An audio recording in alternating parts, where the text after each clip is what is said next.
Hi everybody!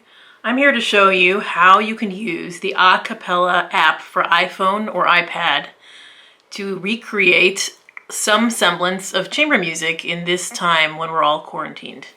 This is a really cool app that makes video layering and collaboration much easier. What you're going to need is an iPhone or iPad and a set of headphones that have to be wired. You cannot use wireless headphones. A lot of headphones these days have a microphone built into the cord, which is great if you're on a conference call. But unfortunately, we can't use them. If you're playing an instrument with these, what this is going to pick up is going to be shirt noise, weird instrument vibrations, and other strange things, and you're going to sound not at all like what you think. You can't use fancy Bluetooth headsets either because of your delay. So it has to be a wired headset without microphone. So I'm just using a fairly cheap, actually it's so cheap it was free. It was one of those free airline headphone headsets they give you. Has no microphone on the cord. I can rip the cord to make it longer all the way down to the splitter, so it'll be comfortable for me to wear. You will also need the adapter, lightning to audio adapter that came with your iPhone, so you can use your headphones with your iPhone.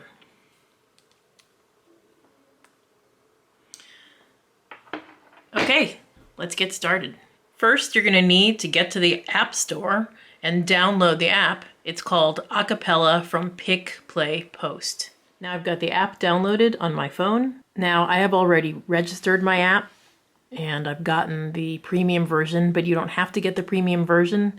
The only difference is, besides a few features, the time limit of the segments you can record. However, there is a way to get around that, which I'll talk about later. So now we've got our home page of the app. Let's go straight to recording so you can figure out how to set it up. We press the middle button, which looks like a microphone or two microphones. And I'm going to start a new project. And you can see you can choose your layout. If you have the paid version, you have a choice between classic and premium. If you have the free version, you can just use classic. However, classic is really more than enough. You can see all the different kinds of frames you can use here. I like using the wider aspect ratio, mainly because I need to be able to see my colleagues when I'm playing with them. But you have square frames, you've got rectangular frames, all sorts of things. Make sure and pick a frame that has as many spaces as you have parts in your piece. For today's demonstration, I'll do a duo with myself. Here again, it asks you to select length, and this is where there's a difference between the free version and the premium version. The premium version, you have up to 10 minutes to record. With the free version, it's only 30 seconds. So let's do 30 seconds. And then I press next. And then the recording screen comes up. Now here I can decide which frame I want to record myself in. I'll put myself for the first part in this frame. Now before I start, I need to make a couple of decisions. If you're playing with other people, you should probably tune to the same A or B flat or whatever your instrument tuning note is. You should also decide on the tempo. So the first thing I'm going to do is hit this little metronome button right here and decide my time signature up to 4, and then I'll pick my tempo using the slider button over here. Then you go back. And if you're the first person recording, you're basically ready to record. It's going to give you a little countdown.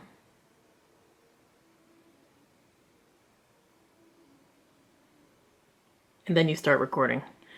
Now, of course, you're going to have your headphone in your ear so you can hear the metronome clicks. And also very helpful if you're playing with other people is after you do a countdown to actually do a countdown with your voice, an additional countdown with the metronome at the same time. Okay, so now I've recorded my video and I press the stop button because I was under 30 seconds. this screen pops up, and if I wanted to redo it, I can easily press redo and it'll do the same thing, give me a countdown, and I can start playing.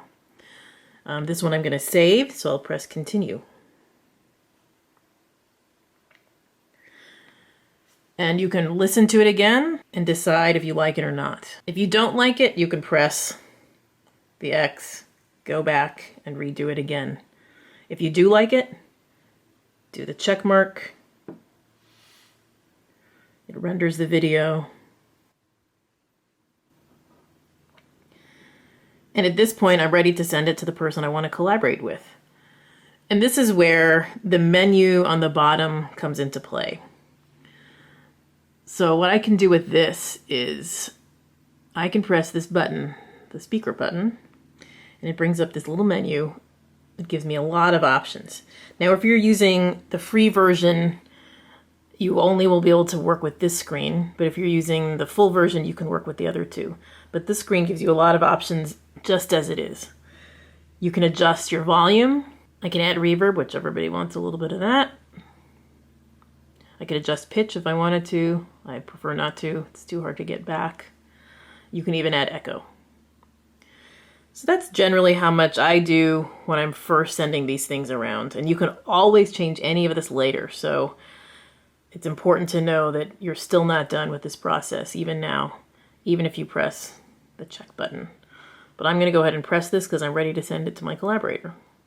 Okay, so now going to save and share, and it brings you to a mix chord screen where you could name your file, you could name your song. The mix chord interface on your app is like a Facebook kind of thing, so you could see everybody else's musical endeavors if you like. At this point, I'm not ready to let the world see my song yet. I just want to send it to my collaborator. So I'm going to go all the way down here to collaboration, and then I can send it several different ways. I can send it as an email, I can send it as a text message, I can send it through Line, which is another messaging service, WhatsApp, or Facebook Messenger. I'm going to send this one just through my standard text message. This process takes longer depending on how long your video is. So there you go. So here, I've got it on my text message screen. I'm going to send it to myself because I am actually the other collaborator. And something that I found useful to do to keep track of your files is to label this one. So I'm going to label it. Now, here I have received a text message from my collaborator, aka myself. And I'm just simply going to click on it. Oh, it just turned to nighttime. I'm simply going to click on it right here on the label, Acapella, and that's going to bring me straight into the app. And you're going to see up here, there's a little red box that says collab. It says, I want to collaborate with myself, yay, and I'll press collab. And that brings me to the project screen. It's going to ask me if I want to load the new project that I just received via text, and I'm going to say yes. It's going to replace my old project with the new project. Okay, so now I'm ready to begin the second part of my collaboration. So this is where it gets interesting. Of course, my second part is going to go over here, but what I can do before I record is I can listen to the first part and practice with it. I'm ready to record my second part. I don't have to worry about the metronome because the first part has already set that. So that's automatic with whatever tempo we decided on. This is an interesting little thing they just added in the last update. So what we're going to do is we're just going to make sure that the monitor setting is off, which it is, because you don't want to hear the microphone input while you're recording. It's very distracting. You might get feedback. And then we're going to make sure, for me anyway, to turn the metronome guide music volume up, because I do want to be able to hear the metronome click as loud as possible. Okay, now I'm going to record the second part. Okay, that's it. I've recorded my second part, and it's here, and I like it. I'm going to press the green check button. Now here again, If I wanted to make this the final product, here I'm going to mess around with all these things. I can click on each different part and change the volume. Turn this down. If I wanted to hear more of the second part, actually I want to hear more of the first part. I'm going to change the second part, the volume. I'm going to bring it down a little bit. Give myself a little reverb.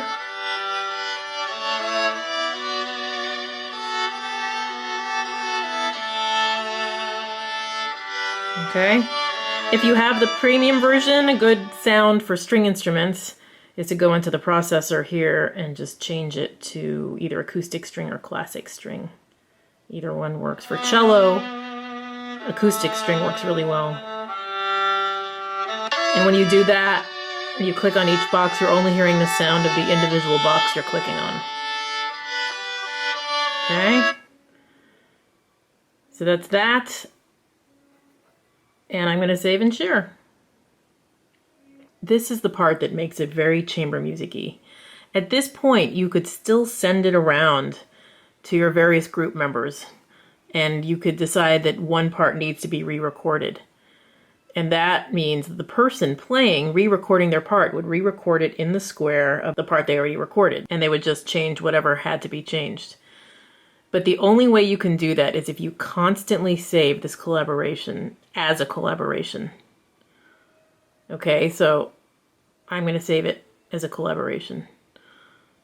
And text message it to myself or someone else in the group, in which case this is myself. And then I'm going to label it again just because I like keeping track of things. This will be the test completed. And there you go. And the great thing about this is, like I said, you can always go back.